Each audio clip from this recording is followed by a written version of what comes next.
So today I'm going to be showing you how to replace a strut on a 2008 Nissan Armada. Top 3 bolts. 1, 2, 3. Porque eso es así. ¿Verdad? Ajá.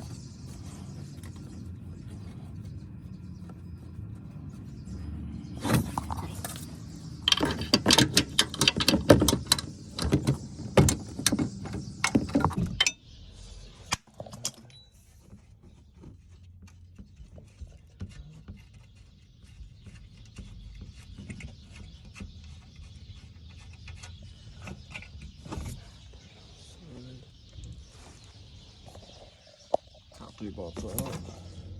1, 2, 3. Take the bottom strut. Bolts, both sides. Both sides this is. So 15. Yeah, that's not bad.